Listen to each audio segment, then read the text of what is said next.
So we've been talking about verifying trig identities and simplifying with trig identities. And this will basically lead up to this point where we're going to be solving trig equations. We're more used to solving algebraic equations, but I'm going to teach you how to solve trig equations where you're going to actually be able to find the angle that makes the equation true.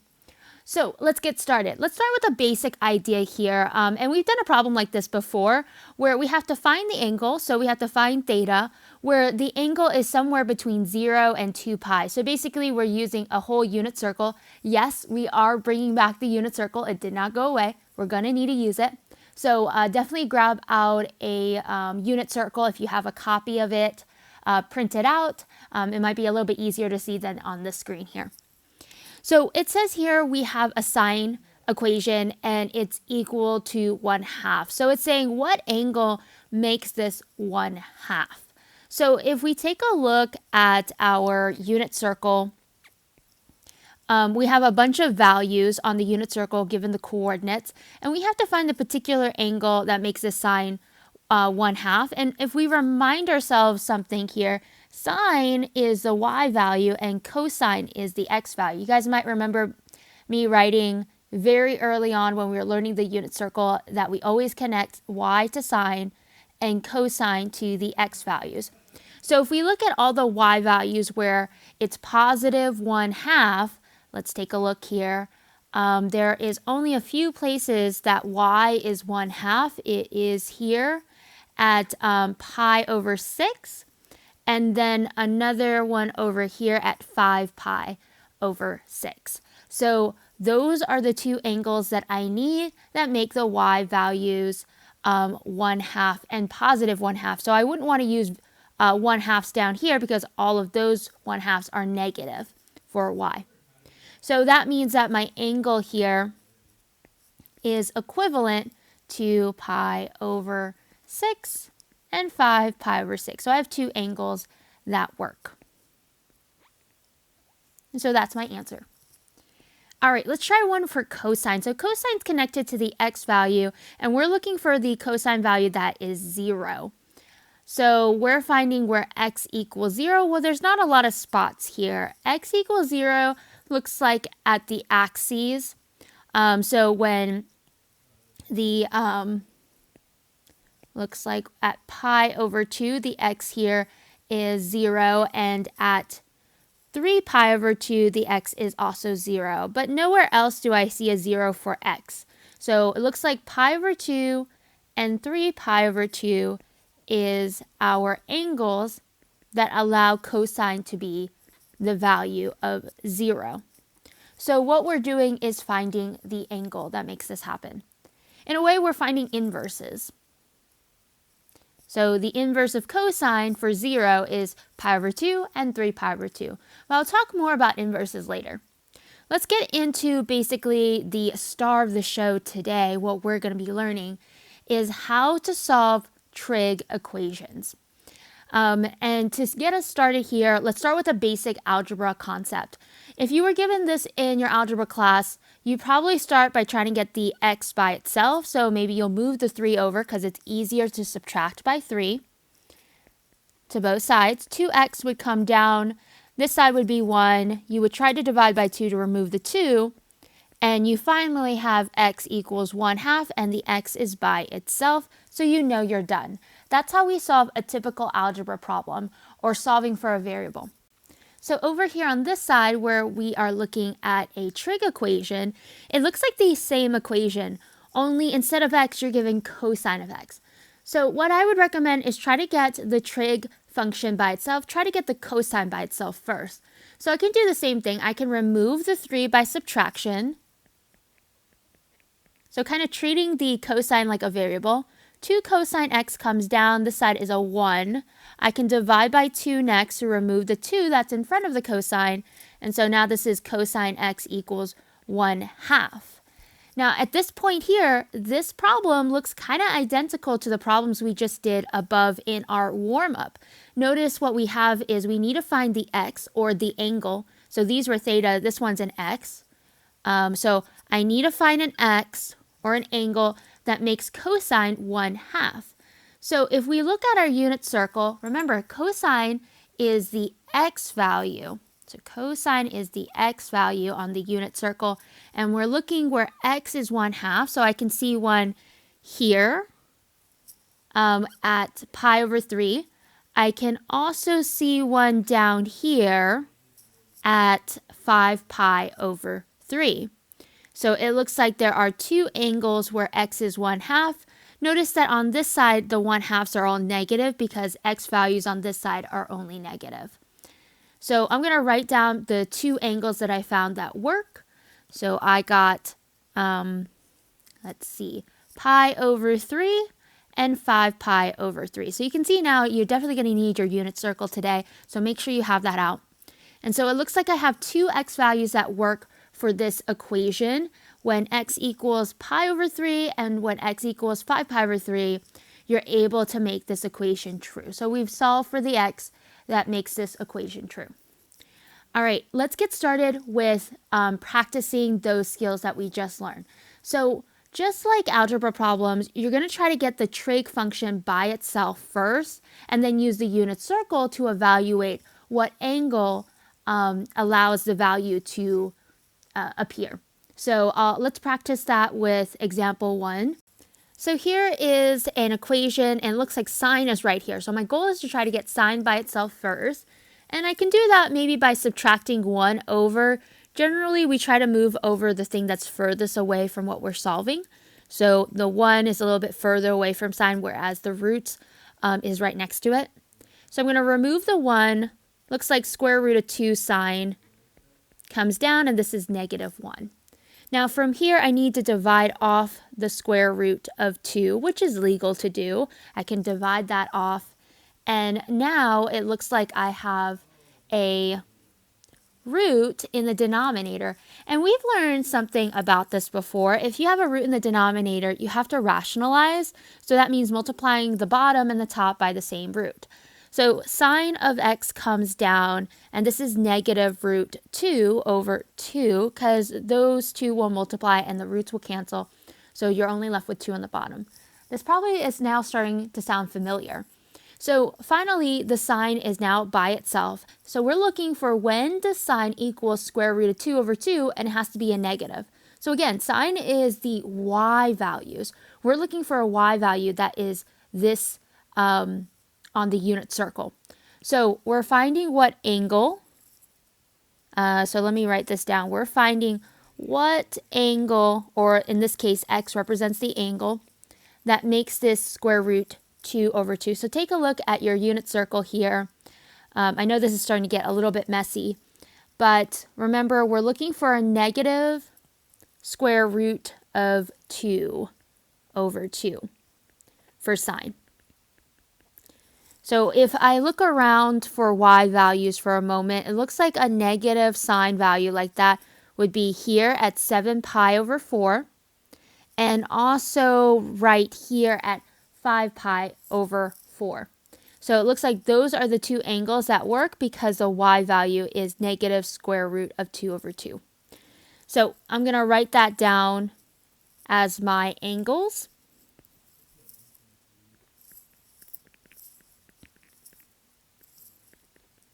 And there we go. So we have found our answer. So for our next problem, we have secant. And just as a friendly reminder, just because we've spent so much time with trig identities, secant is just 1 over cosine. So let's go ahead and solve for secant, but it might be easier to switch it to cosine later since our unit circle is comprised of sine and cosine values. It's easier to get a cosine value to evaluate the unit circle. So, but first let's get the secant by itself. I need to add 2 over, that cancels. Square root of 3 comes down, secant comes down, this side's a 2. Now I have to divide by the root 3, so this cancels. So secant is almost by itself here. Now I'm about to rationalize when I remember that this is a secant that I have. So if I want to change it in terms of cosine, cosine is just the reciprocal of secant. So that means that if I were to change this to a cosine, I would just go ahead and flip this fraction. So I don't really need to rationalize because when I flip it, this would be square root of 3 over 2. And now I don't have a root in the denominator. Now, if you had rationalized it, that's fine. But then you might have the root in the denominator and then have to re-rationalize it. It's a lot of work, but it's doable. So if you notice you have a secant, make sure you change it to cosine. It'll make your life a little bit easier to find this value on the unit circle. So again, cosine is equivalent to the x value. So we're looking for a positive square root of 3 over 2 for an x value. So let's go find what angle that makes this value. So we have a positive square root of 3 over 2. It looks like that's happening right here at pi over 6. And we're looking for another positive square root 3 over 2 on the x side. So it looks like it also happens at 11 pi over 6. So I'm going to go back to my problem here and write down those two angles that I found. So pi over 6 and 11 pi over 6 were the two angles that work. All right, this next one here you can see is a cotangent, and just as a friendly reminder, if we look at our trig identities, cotangent is the reciprocal to tangent. So once we get the cotangent by itself, it might be smart to flip it and then change it to tangent, since tangent is a little bit easier to work with on the unit circle. So when I look at this problem here, I may need to subtract over 1. Cotangent of x is going to be equal to -1. Well, if I wrote this as a fraction and I were to flip it to change it into a tangent, this would just be still 1 over -1, which is still -1. So if I were to flip this, this still would end up being -1. So that kind of is a little bit silly. But again, we're trying to find an angle. So our angle here that we're looking for needs to be a -1 for tangent. Now on the unit circle, there's not really a tangent value. There's just sine and cosine values in the parentheses. But you might remember that tangent is really sine over cosine. And the tangent value that we have is a -1. So the only time that tangent could be a 1 is if the top and bottom had to have been the same number, and when you divide two numbers that are the same, you get a 1. And so the only place that could happen is when you have a square root of 2 over 2. So notice how when sine and cosine both have a square root of 2 over 2, if you divide two numbers that are same, you're going to get a 1. But we want a -1. So one of these coordinates needs to be a negative. That means we can only choose this one here, which has a negative, and this one's a positive. So 3 pi over 4 works. And then maybe this one here, where this one's a negative and this one's a positive. So if I divide, I'll get a -1. And so that'd be 7 pi over 4. So these are the only angles that I will take. These two, on the other hand, even though they're both square root of 2 over 2, I can't use them because these are both negative. So when I divide, it becomes a positive. And these two divide, become a positive number. So for this one here, it looks like x is equal to, what were my two numbers? Square root 2 over 2. So that's going to be 3 pi over 4 and 7 pi over 4. Just as a friendly reminder, it might be helpful to draw yourself that chart that we did a long time ago. You might remember this chart here. All students take cash. So notice that we had a negative tangent, so we couldn't use the first coordinate and the third coordinate just because those are where tangent is positive, and the third quadrant also is where tangent is positive. So tangent is negative in the second coordinate or second quadrant and the fourth quadrant. And both of these numbers are, this one is in the second quadrant and this one is in the fourth quadrant. So using that chart is going to be really helpful with locating where your trig value is so you can find the angle. All right, let's do one more here. So this one has a cosine squared, so this is about to get interesting. But first, let's try to move everything over until we get cosine squared by itself. So I'm going to add over the 1, that cancels. 4 cosine squared comes down. This is a 1. Divide by 4. So that cancels. Cosine squared comes down. This is 1/4. And at this point here, I'm like, okay, I have a square. If I want to get rid of a square, I have to take a square root. So you guys might remember if you have an x equals 4 on this side, you have to take a square root to cancel out the square. And so that's what we're going to have to do here to try to get rid of the square on the cosine, is to take a square root on both sides. So this side here is now cosine x because the square has canceled. I have to take a square root of a fraction. You might remember in Algebra 2, whenever you take a square root of fraction, you have to take the square root at the top and a square root on the bottom. So if I take the square root of 1, this is just 1. If I take a square root of 4, this is just 2. But don't leave your answer as this. Remember in Algebra 2, you learned that anytime you take a square root, you have a positive and a negative version. You have a plus and minus in front. So it looks like cosine can be positive 1/2 and cosine can be negative 1/2. So let's find where cosine is basically 1/2 so we can figure out what angles make cosine 1/2, which is all the x values. So cosine is 1/2 at pi over 3. That's where x is 1/2. It's also 1/2 at, or negative 1/2 here at 2 pi over 3. So that's another one. These don't work. And then here, it looks like cosine again is negative 1/2 here. So at 4 pi over 3. And then looks like one more right here. So x is positive 1/2 here at 5 pi over 3. So there are 4 quadrants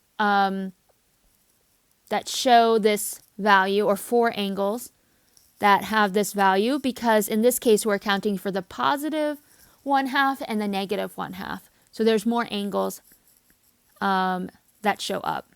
So I'm going to write down all the angles that we found. And there we go.